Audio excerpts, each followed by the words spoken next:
안녕하세요. 솔직히 어디 가서 자랑할 만한 일은 아니지만 여러분들이 들어도 좋겠다는 생각에 이렇게 사연을 보냅니다.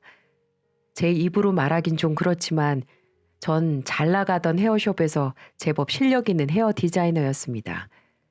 제 손길을 거친 유명한 연예인들도 상당히 많았죠. 청담동에 저만의 헤어숍을 갖겠다는 꿈을 키워가며 열심히 일을 했습니다. 그러다 지금의 남편을 만났어요. 남편은 연예기획사에 소속된 매니저였는데요. 매니저라는 직업이 담당 연예인 때문이라도 숍을 문턱이 닳도록 드나들어야 하니까 자연스레 저와 안면을 트게 된 거죠. 듬직하고 성실하면서도 순수한 매력까지 가진 남편에게 홀딱 빠져버리고 말았습니다. 처음엔 실장님이었던 남자가 어느새 오빠가 되었고 지금은 여보가 된 셈이죠. 서로 한눈에 빠져버린 우리 두 사람은 결혼을 약속했고 연애를 시작한 지 1년이 조금 넘어서 곧바로 결혼에 꼴이 나게 되었습니다. 물론 30이 안 된 이른 나이에 결혼을 한다는 것에 친정 부모님은 걱정이 많았죠. 주변에서도 제 경력이 아깝다고 조금만 더 기다리면 숍을 운영할 수 있는 기회가 올지도 모른다며 무척 아쉬워했죠. 헤어 디자이너라는 직업이 결혼을 했다고 경력이 단절되는 직종은 아니지만 제게 전혀 영향이 없는 건 아닙니다. 특히 연예기획사를 주 거래처로 삼는 숍들은 꾸준히 실력을 알리고 인맥을 넓혀야 하는 고충도 있었죠. 지금껏 제가 쌓아왔던 것이 결혼을 통해 모두 무너질 수도 있다는 뜻입니다. 하지만 전 후회하지 않았어요. 그만큼 남편을 사랑했고 또 매니저라는 직업을 가진 남편도 충분히 제 꿈을 이해하고 응원하리라 믿었거든요. 하지만 전 전혀 예상하지 못한 곳에서 엄청난 시련을 겪어야만 했습니다. 지금도 남편을 사랑하는 마음은 변함이 없지만 만일 시간을 되돌릴 수 있다면 결혼을 다시 생각하고 싶을 정도로 크게 데인 셈이죠. 남편의 집안이 그렇게 유난스러운 집안인 줄 미리 알았다면 얼마나 좋았을까요? 당시 사랑의 눈이 먼저는 시댁이 될 집안에 대해서 그렇게 깊게 생각하지 못했답니다. 제 사연을 좀 더 길게 풀어놓으려면 복잡한 남편 집안에 대해서 설명을 좀 해야 하는데요. 우선 60대 시아버님은 건축 자재 회사를 운영하시는데요. 부침 없이 잘 나가는 회사라 상당한 재력가십니다. 아버님은 7년 전쯤에 재혼을 하셨어요. 그러니까 제겐 시어머니 되시는 분은 원래 아버님 회사에 다니던 비서였는데요. 아버님이랑 무려 20살 넘게 차이가 납니다. 이쯤 되면 왜 시아버님이 재혼을 하셨는지 아시겠죠? 그렇습니다. 자기를 모시던 비서와 눈이 맞으신 거죠. 그래서 본처와 갈라서고 새 부인을 집안에 들이신 겁니다. 신기한 건 당시 시어머니도 재혼이었다는 점이었습니다. 나중에 들은 이야기지만 시아버님과 결혼 전 이미 이혼한 전력이 있던 것이죠. 시아버님은 이혼 전력이 있는 비서와 눈이 맞은 거고 본처와 이혼을 하고 그 비서를 집안에 들이게 된 것이죠. 시아버지는 본처와 이혼하기 위해 상당한 돈을 썼다고 해요. 본처가 다 버려두고 순순히 나갈 정도면 얼마나 큰 재산을 떼어줬겠어요. 남편에게 10억 단위였다고 넌지시 들었어요. 그런데 아버지의 외도에 가족들의 반대는 없었냐고요? 남편에겐 3살 터울의 형님이 한 분 계시는데요. 당시 어머니가 불쌍하긴 했지만 아버지 뜻을 거스를 수 없었다고 해요. 집안 자체가 워낙 아버지 위주로 굴러가서 발언권이 별로 없었다는 주장입니다. 이것만 해도 남편의 집안이 얼마나 개판인지 아시겠죠? 하지만 더 웃긴 건 아주버님도 이혼 후 재혼한 상태고요. 아주버님의 재혼 상대인 형님도 이혼 전력이 있는 분이라는 겁니다. 그러니까 저와 남편만 제외하고 온통 이혼과 재혼인 셈이죠. 정말 어지러운 집안이죠? 하지만 결혼하는데 그런 것이 무슨 상관이 있냐는 생각이었죠. 솔직히 남편 집안이 넉넉하다는 것에 안심했습니다. 제게 닥쳐올 불행이 뭔지도 모른 채 말이죠.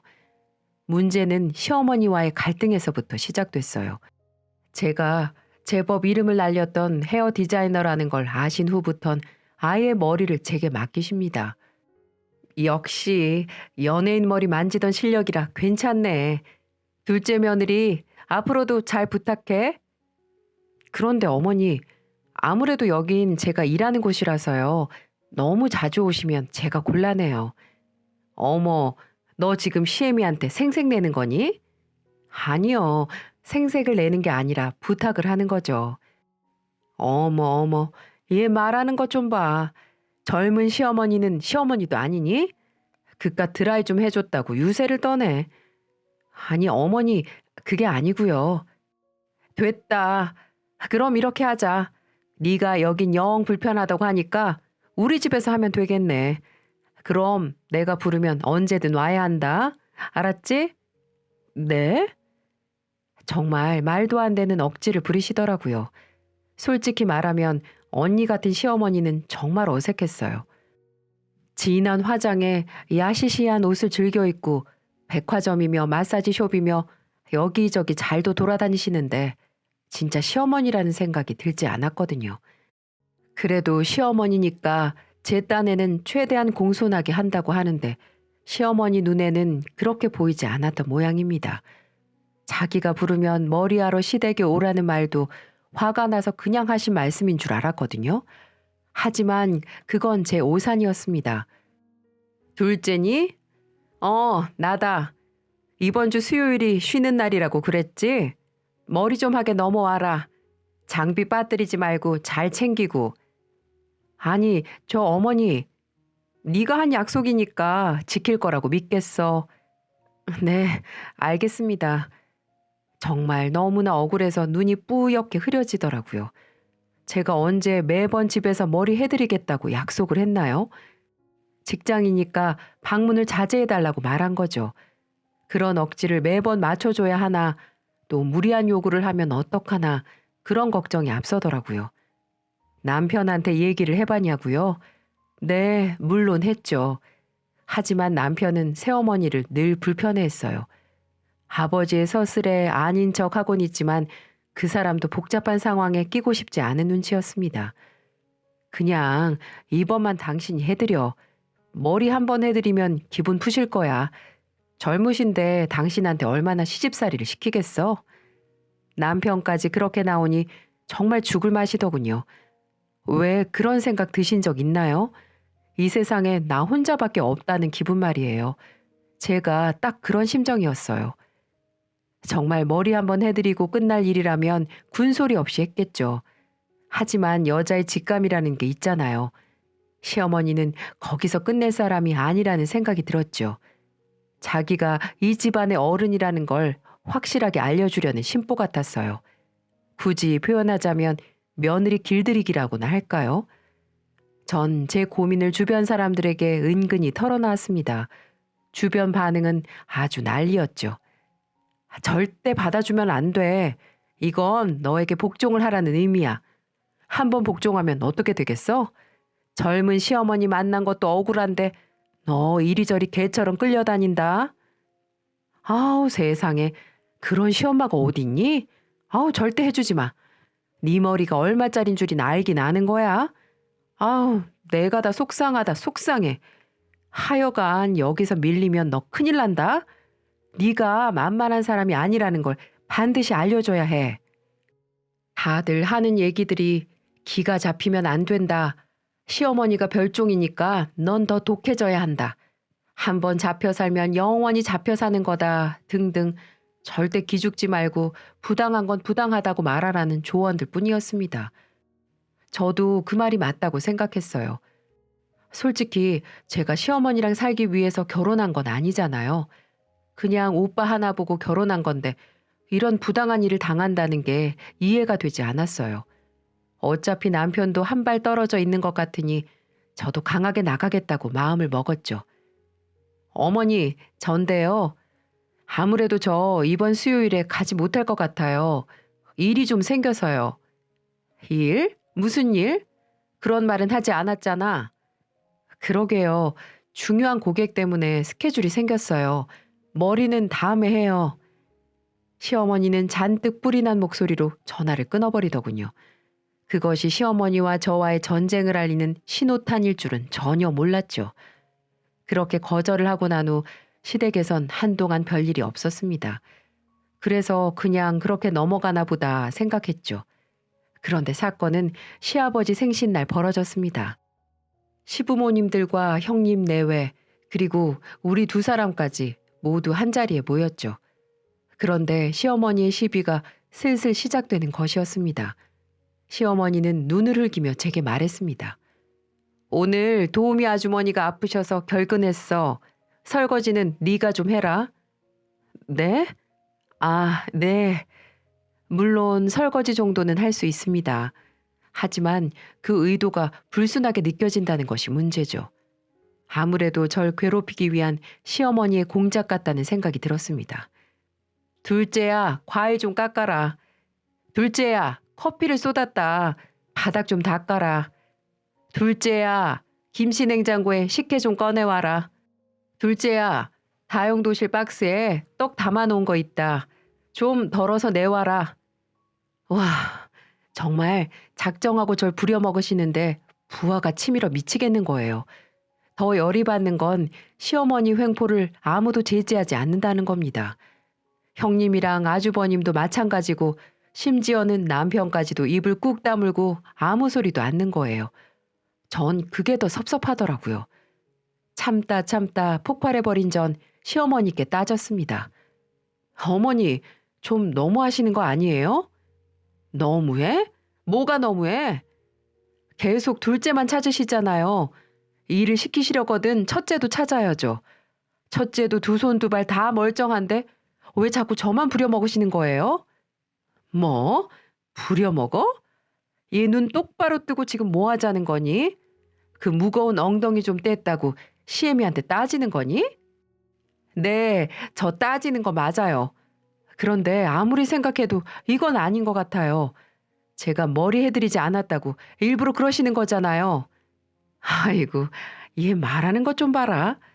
강남에서 연예인 머리 좀 만지니까 배는 게 없니? 니까짓 게 뭔데? 그깟 머리 많은 실력 가지고 유세니? 어머니, 됐다. 내가 그렇게 싫거든 그냥 둘이 갈라서라. 그러면 되잖니? 이 꼴 저 꼴 보지 말고 당장 이혼해라. 말리지 않아. 어머니, 무슨 말씀을 그렇게 하세요? 저와 시어머니의 다툼에 집안 분위기는 엉망진창이 돼버렸죠. 시아버지는 굳은 표정으로 역정을 내셨고 형님과 아주버님도 인상을 팍 쓰며 절 타박했습니다. 남편은 어쩔 줄 몰라 하며 절 데리고 집으로 돌아갔죠. 당신 대체 왜 그래? 왜 그러긴 뭘 왜 그래? 오빠도 봤잖아. 계속 나만 부려먹으시잖아.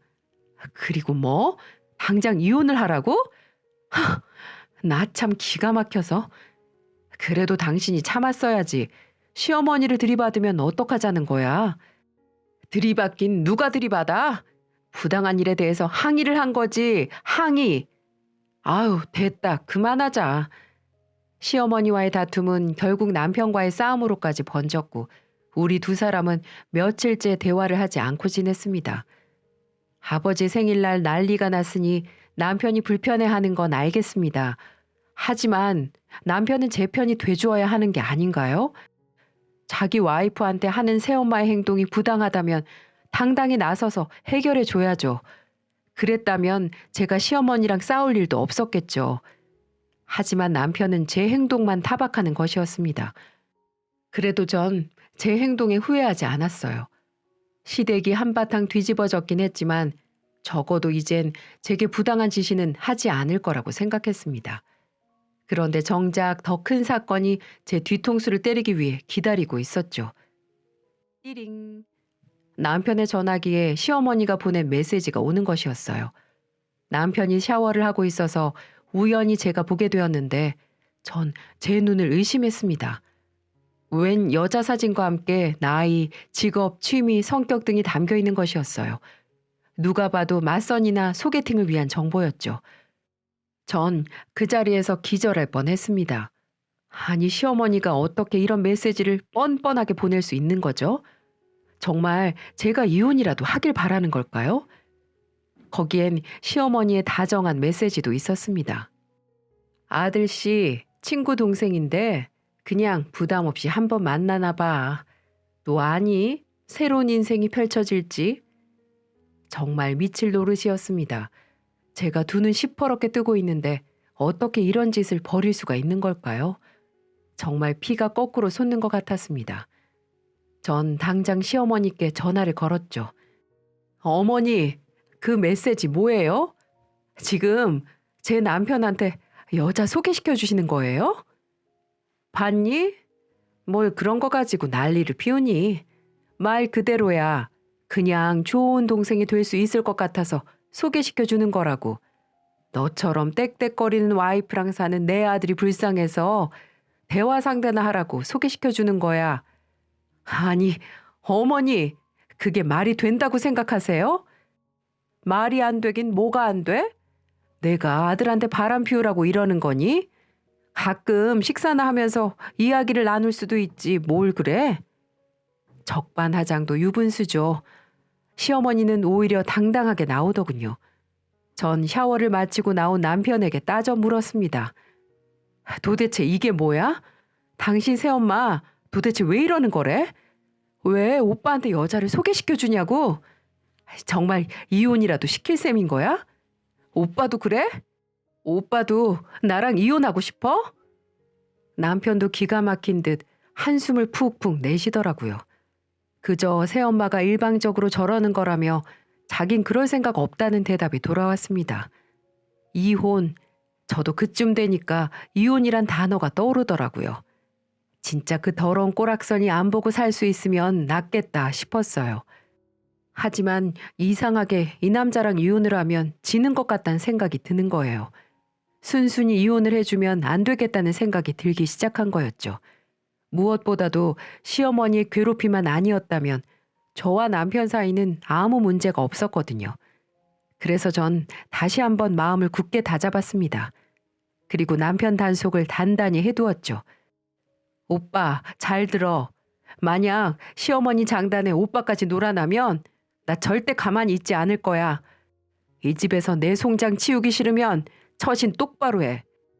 제 협박이 먹힌 건지 아니면 본인도 시어머니 행패에 염증이 생긴 건진 모르겠지만 남편은 순순히 그러겠노라고 약속했습니다.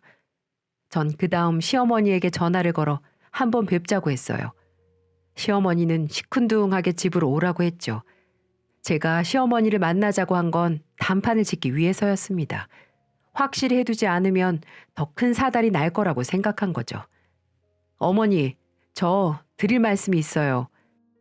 해라. 네가 언제는 내 허락 받고 나불댔니?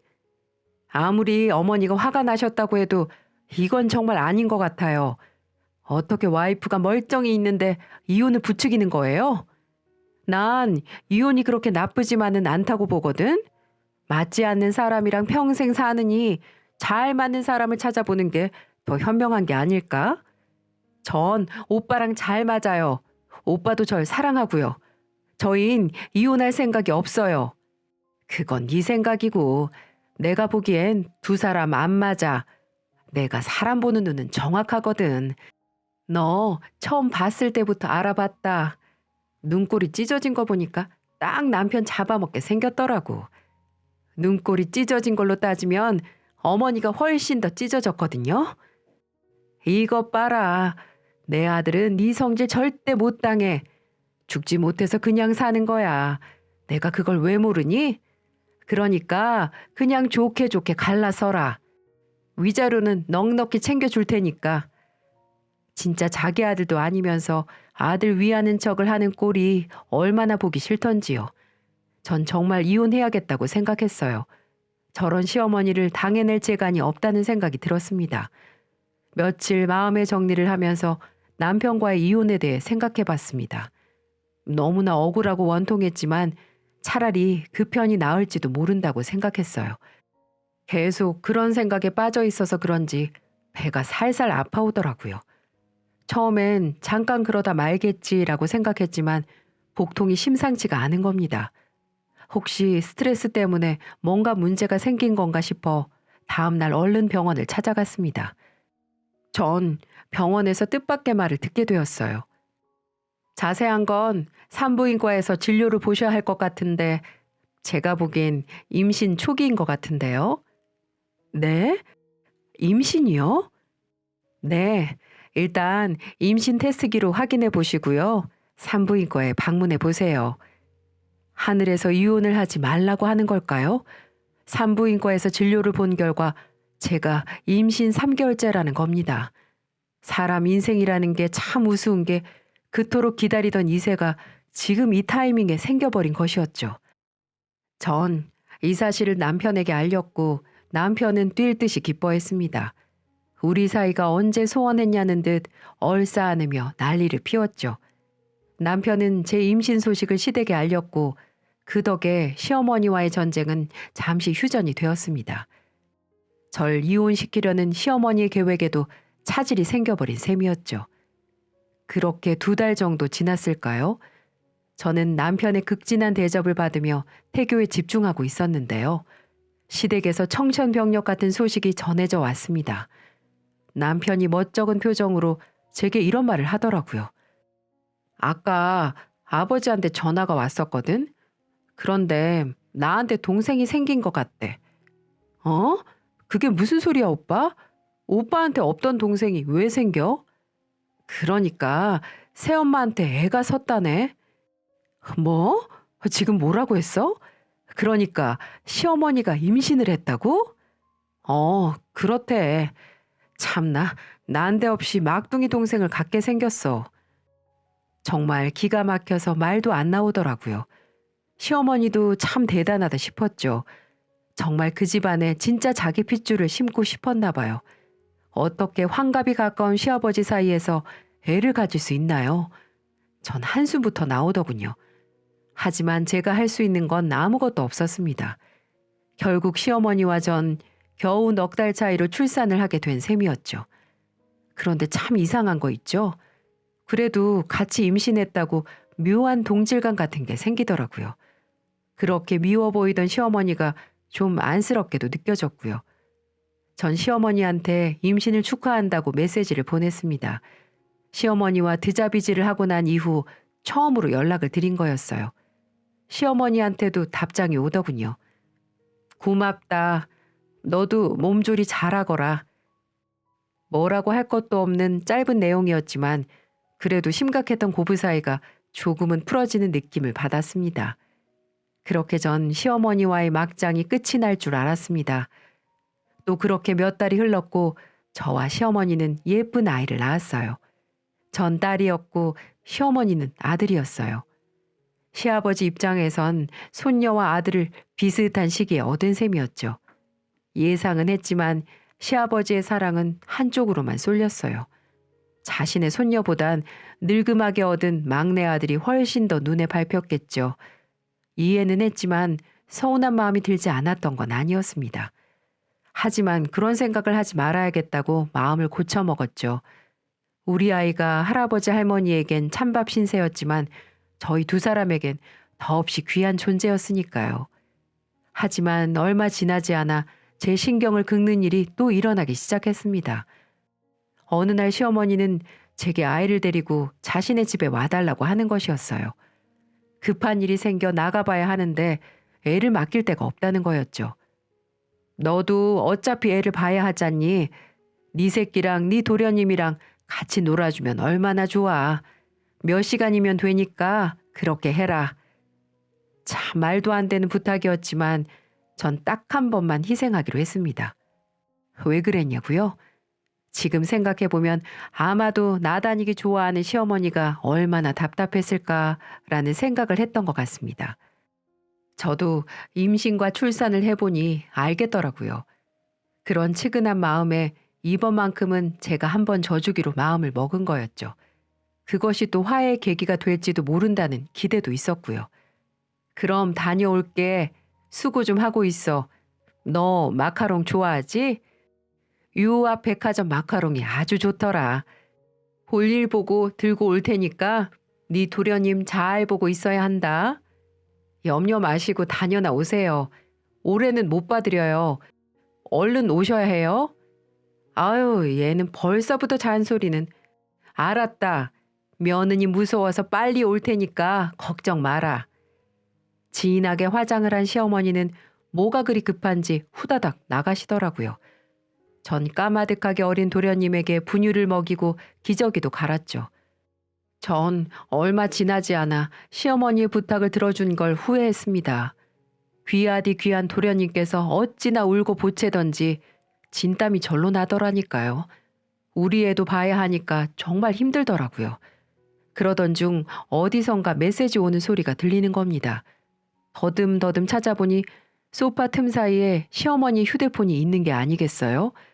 급하게 나가시더만 소파 틈에 빠진 휴대폰을 보지 못하신 겁니다. 전 아무 생각 없이 계속 들어오는 메시지를 확인했어요. 그리고 전 깜짝 놀랄 만큼 엄청난 걸 목격하고 말았습니다. 자기야, 언제 와? 나 벌써 도착했는데? 우리 애는 누구한테 맡겼어? 진짜 그 버릇없는 며느리한테 맡겼어? 그러다 우리 애한테 해코지라도 하면 어떡해? 배고프다 자기야. 갑자기 초밥이 땡기네. 오늘 초밥 먹을까? 가슴이 쿵쾅거려서 미치는 줄 알았죠. 메신저를 통해서 온 그 메시지는 분명 남자였습니다. 어쩐 일인지 이 시모라는 여자는 바람을 피우면서도 평소에 시아버지가 휴대폰을 보지 않는다고 생각을 했는지 잠금이 되어 있지 않았어요. 그 덕분에 제가 이 모든 사실을 알게 된 거죠.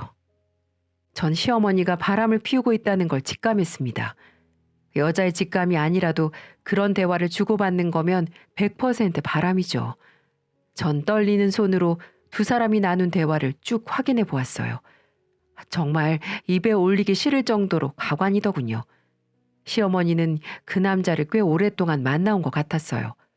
더 충격적인 건 지금 제가 보고 있는 도련님이 시아버지 핏줄이 아니란 사실이었습니다. 머리가 핑 돌 정도로 어지럼증을 느꼈습니다. 하지만 정신을 똑바로 차려야 했죠. 어쩌면 이건 신이 제게 주신 기회일지도 몰랐습니다. 제 손에 우리 집안의 운명이 달린 걸지도 모르죠.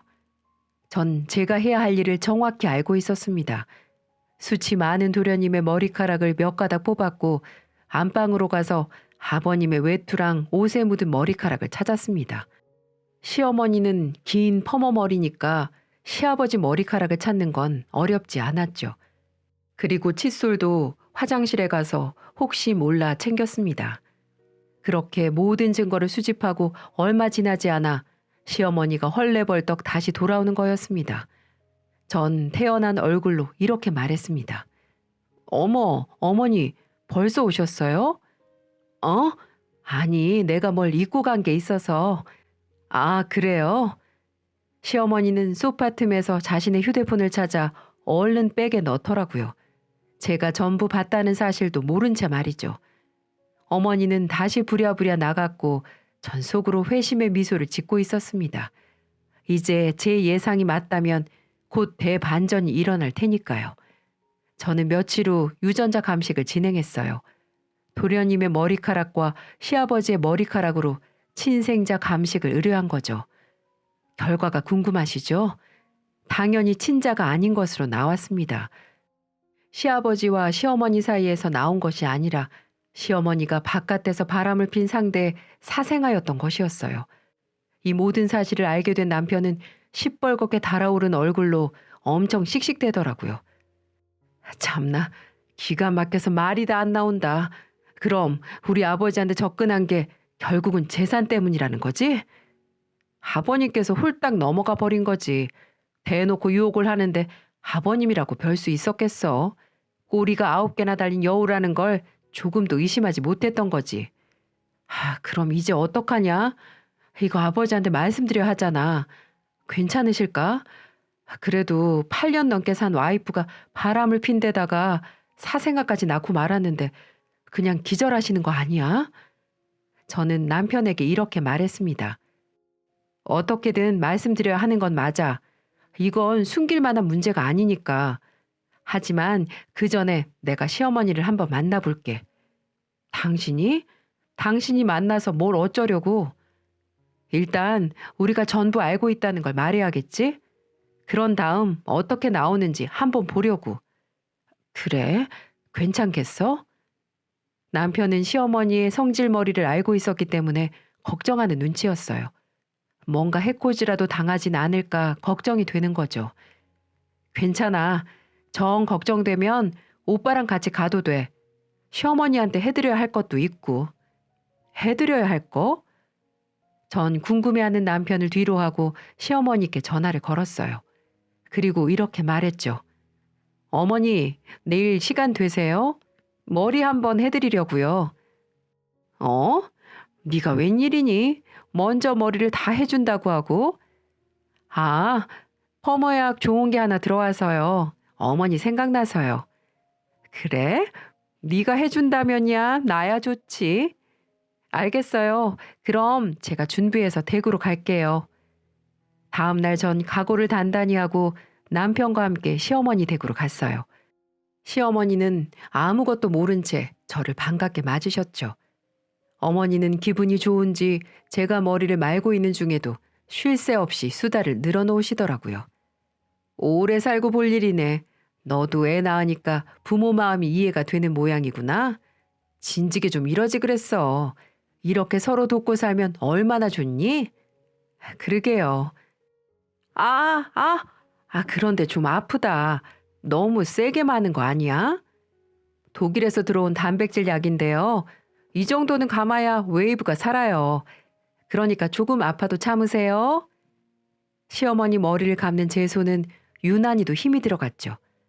펌약도 아주 강력한 걸로 잔뜩 뿌렸고요. 완성된 머리를 본 시어머니는 기함을 내질렀습니다. 어머, 머리가 이게 뭐야? 왜 이렇게 뽀글뽀글해? 둘째야, 이게 뭐니? 왜요? 아주 예쁘게 잘 나왔는데요. 시골 할머니처럼 정감 가고 좋지 않아요? 어머니한테 아주 잘 어울려요. 얘, 지금 나 놀리니? 독일에서 들여온 아주 좋은 펌약이라며. 웨이브가 고급지다며. 그런데 이게 뭐냐고. 어머니, 그 머리도 고마워하셔야 할 거예요. 이게 제가 해드리는 마지막 머리예요. 뭐? 왜? 그건 또 무슨 소리야? 이제 다시는 머리를 해주지 않겠다. 뭐 그런 얘기냐? 아니요. 아무래도 어머님이 이 집에서 쫓겨날 것 같아서 드리는 말씀이에요. 뭐? 갑자기 그게 무슨 말이야? 무슨 말이냐면 제가 어머니의 비밀을 모두 알아버렸다는 얘기죠. 아버님이 애지중지하는 막내 도련님이 사실은 아버님 자식이 아니라는 것도요. 시어머니는 태연하게 말하는 저를 보며 입을 다물지 못했습니다. 무슨 소리야? 어디서 그런 헛소리를 듣고 와서는 이상한 말을 하고 그러니? 전 유전자 감식을 한 결과지를 꺼냈습니다. 아무리 발뺌하셔도 소용없어요. 모든 게 다 밝혀졌어요. 전 이제 아버님한테 이 사실을 말씀드리려고요. 아니, 그게 어떻게? 시어머니의 눈동자가 마구 굴러다니더라고요. 이제 어떻게 해야 할지 안절부절하지 못하며 발만 동동 구르는 겁니다. 저기 둘째야. 한 번만 봐주면 안 되겠니? 내가 죽을 죄를 졌어. 나도 아는데 어떻게 하다 보니까 일이 이렇게 돼버렸다. 네 시아버지가 알면 나 죽는다. 시아버지 성격 알잖니? 어? 내가 이렇게 싹싹 빌게. 그동안 못나게 군 것도 모두 잘못했다. 그러니까 둘째야, 사람 하나 살리는 셈치고 한 번만 도와주려. 어? 시어머니는 정말 제게 손이 발이 되게 빌더라고요. 그제야 본인이 어떤 잘못을 했는지 체감이 되는 모양이었습니다. 글쎄요, 이게 봐줄 수 있는 문제인가요? 어머니, 그냥 용서 비시고 죄값 치르세요. 그게 어머님이 할 수 있는 마지막 방법이에요. 안 돼. 정말 안 돼. 그럼 나 이 집에서 당장 쫓겨날 거야. 남편은 그런 시어머니를 보며 화를 냈고 저보고 당장 나가자며 손목을 잡아 끌더라고요. 전 그 길로 남편과 함께 시아버지 회사로 찾아갔습니다. 그리고 최대한 놀라지 않게 천천히 모든 사실을 밝혔습니다. 시아버지는 거의 졸도를 하다시피 분노했습니다. 그날 시댁에 어떤 풍파가 일어날지 뻔히 예상되더군요. 결과는 제 생각대로였습니다. 노발대발한 시아버지는 우리가 도련님인 줄만 알았던 애와 함께 시어머니를 내쫓았어요. 그리고 이 모든 책임을 법적으로 묻겠노라고 엄포를 놓았다고 합니다. 아버님은 처음에는 믿지 못해서 본인이 직접 유전자 검사를 진행했지만 결과는 마찬가지였습니다. 너무나 큰 충격을 받으셨죠. 실제로 시아버님은 자신이 고용하고 있는 변호사를 통해 시어머니와 상간남을 동시에 고소했어요. 그날 이후 시아버님도 꽤 충격을 받았는지 밤새 끙끙 앓았다더군요. 그 이후로 전 시어머니 얼굴을 보지 못했습니다. 시어머니에 대한 재판은 현재 진행형이고요. 어떤 판결이 날지는 아직 예단하기가 어렵습니다. 하지만 분명한 건 이제 제가 다시는 젊은 시어머니를 모실 일이 없다는 거였죠. 전 그 사실 하나만으로도 묵은 채증이 전부 날아가 버릴 것 같답니다. 여러분도 마찬가지로 2022년이 되었으니 작년에 있었던 힘든 일들은 다 털어버리시고 올해에는 행복 가득한 날들이 되셨으면 좋겠네요. 제 이야기는 여기까지지만 또 새로운 소식이 들리면 다시 사연을 보내도록 할게요. 지금까지 함께 해주셔서 감사합니다.